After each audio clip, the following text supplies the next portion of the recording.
This is How to Train Your Caterpillar, a spiritual life coaching channel. You are very welcome here. Thank you very much for checking out the video and the channel. I appreciate it very much. This video is going to be about journaling and why it's so awesome, and how you can use it to release repressed emotions, to open your throat chakra, and to heal past trauma as well. So before I get into it, I just want to say again, thank you for checking out the video. Hopefully you'll find something in it that you can use and you'll enjoy it. And if that is the case and you feel called to like and subscribe for me, you know I'd appreciate that very much as well. So if you balked at even the mention of journaling, this is actually probably something that you really need to do. Because honestly, the reason that I'm making this video is it's honestly changed my life, and I'm not exaggerating here. Like, I'm not being dramatic. It's honestly something that's changed my life, and I resisted it for so long.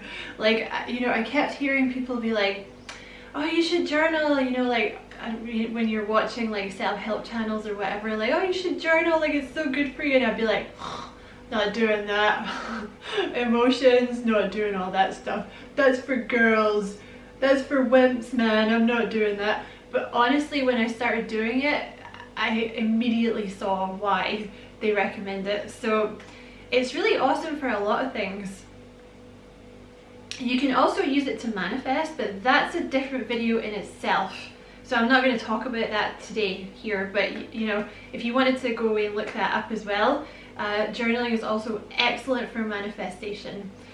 But like I said, in this video, I'm going to focus on how it's useful for kind of like uncovering repressed trauma, uncovering repressed emotions, so you can heal them, right? Because when everything is repressed and you're not talking about it, or you're not dealing with it, or sometimes it's so repressed you don't even remember it, then it's just stagnant energy within the body, and it's not going to heal, right? And the other thing is, you know, all these repressed emotions, you know, and thoughts, it doesn't go anywhere. Like, when you repress emotions, they don't go anywhere. They just stay in the body and fester and become diseases. You know, that's why it's so important to like let it all out, because if you keep just squashing stuff down, you'll find that you eventually become a lot more prone to disease of various kinds, like most people do anyway. That's certainly what I found, because I have certainly found that since I started dealing with my repressed emotions and trauma and stuff,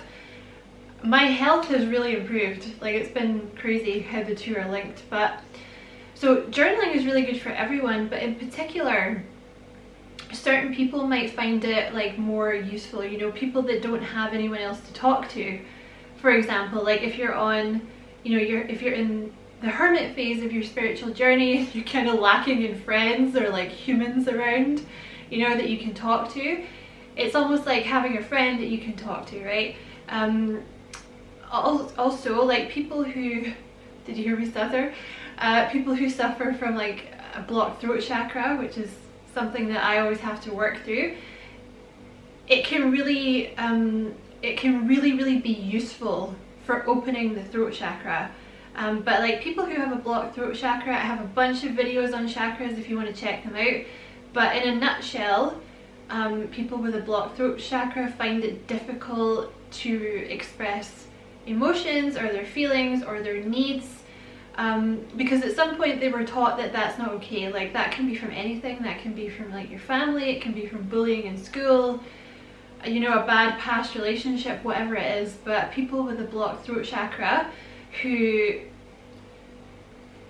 you know, really don't feel like, honestly, part of the problem is they really don't feel like they have the right to express these emotions and feelings to another person. But like, the journaling just provides a safe space for you to do that, which I'm going to talk about more in a minute.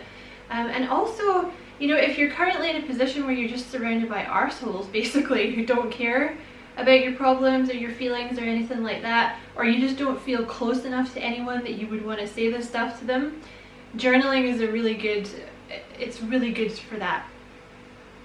So there's lots of different methods of journaling, but really what I'm talking about here is just kind of letting your mind pour out on paper. Like, spending, I would say at least, I try to always make at least 5 minutes, but it usually goes more than that, at least 5 minutes a day to just sit down, you know, with a pen and paper or at your computer and just pour out whatever's on your mind. And you know, if you're doing it at a computer, you can type it up and then delete it without saving it and no one will ever see it, right? But it just provides you with a safe space for you to pour out all the stuff that's repressed, right? All the stuff that you don't want to say to anyone else, maybe things that you feel like you don't have a right to think, right? Or feel like, or emotions that you're not even aware that you have, okay?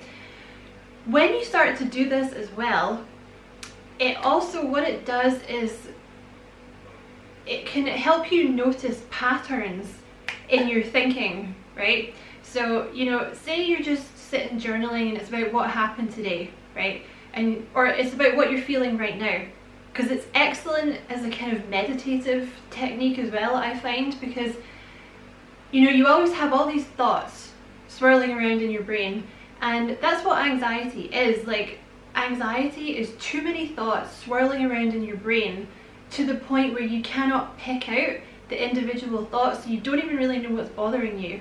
So when you sit down and start journaling, it's like you're seeing on paper the things that are bothering you.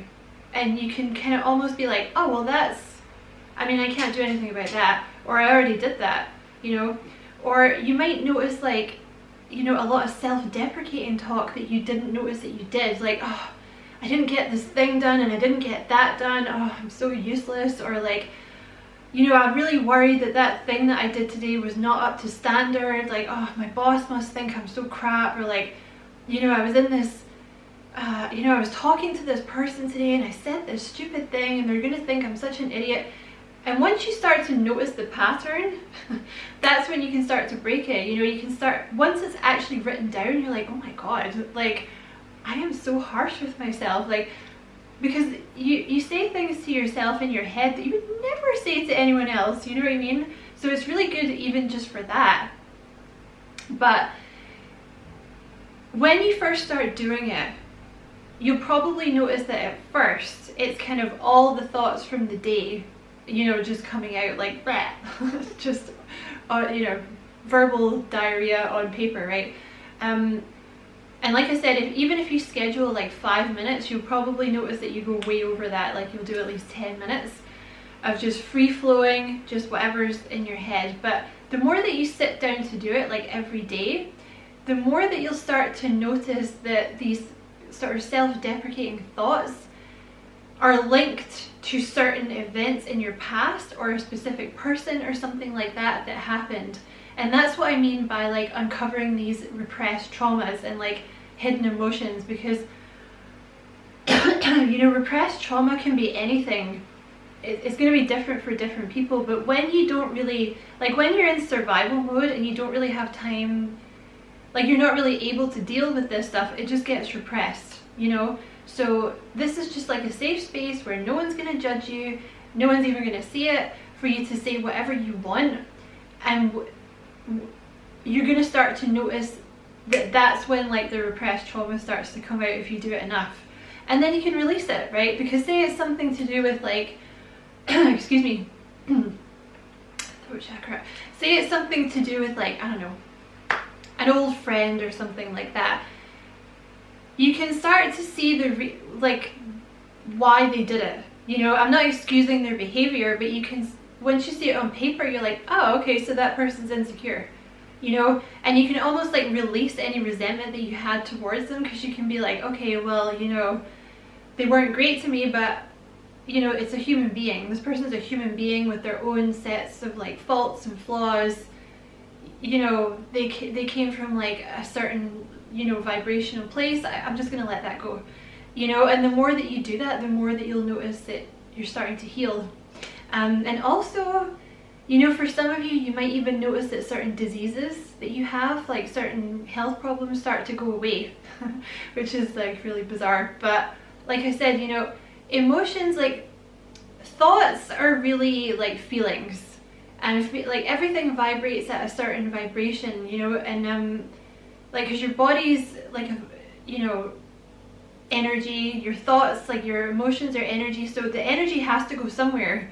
So it doesn't just leave the body because it belongs to you, it's yours, and until you deal with them, they're just going to sort of stagnate in a certain area. That's why, like, once you figure out what the problem is, like if it's, for example, self-worth, then you can start to work on, like, chakras is always my go-to. Like, if you start to work on the chakra that deals with self-worth, you'll start to notice that your self-worth problems start, I mean, they won't disappear overnight, right? You have to be patient with yourself as well, because, you know, think about how many years you've had this, like, ingrained into your head, like, oh, I'm not good enough, I'm not good enough, I'm worthless, blah, blah, blah, blah, blah. It doesn't change overnight. You know, you have to be patient with yourself, but once you start to see the pattern, that's when you can break it, you know, because, you know, it's like anything else, you have to see that there's a problem before you can fix it. But that's why I always go to the chakra work, because, like, the chakras are so important, because it's essentially what holds your place in the universe, basically, like the different chakras, because otherwise you're just free flowing energy. So that's, like, why the chakras are so important. You know, once you start, you can also, if you want to, like, particularly because I was saying it's such a good exercise for the throat chakra, you know, the reason being, like I keep saying, it's a safe space. So people who have at some point internalized this, you know, this notion that it's not okay for you to, like, speak your mind or talk about your feelings or you know, ask for what you need, because, you know, for various reasons. It could have been that, you know, when you did that as a child there was a reaction, so you learned not to do that. It could be that you were in a relationship with someone that was, like, very overreactive and you learned to stop expressing yourself. It could be childhood bullying, whatever. But people who have a blocked throat chakra have endured some level of emotional abuse at some time, where they were like, oh, okay, so it's not okay for me to, like, say how I feel. Okay, that's fine. I'll just learn not to do that. So your throat chakra gets blocked. But when you have the journaling, you know, it's like, well, no one can see this, no one can judge me. You know, I can say whatever I want here, and it helps to open the throat chakra. And the more that you do it, because you're releasing the stagnant energy, the more that you do the journaling, the more the throat chakra opens. You know, so if you're, it's really, really good for opening the throat chakra. And specifically, if you wanted to take this further, like, I prefer to just do the free flowing thing, because I think it's really, like I said, it's very meditative, because it actually helps me sleep.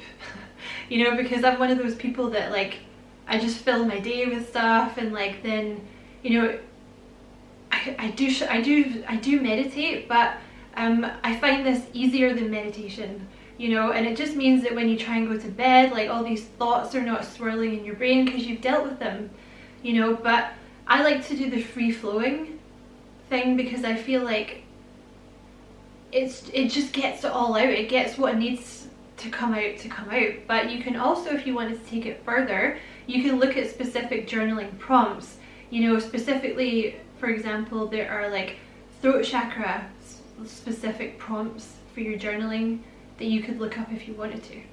And like I said, you can also use this for manifesting, but like I said, that's a different video, so I will do a different video on that in the future. But that's the video. I hope you found it useful. Like I said, I just wanted to make it because it's really helped me so much, and I was really resistant to it for so long. But I feel like, you know, if you're having that reaction, that's usually a sign that it's probably going to be really good for you. So I hope you found this useful. Thank you so much for watching. Don't forget to like and subscribe for me if you feel like doing that. I'd appreciate it a lot. And as always, I wish you many, many blessings. Love and light. Take care.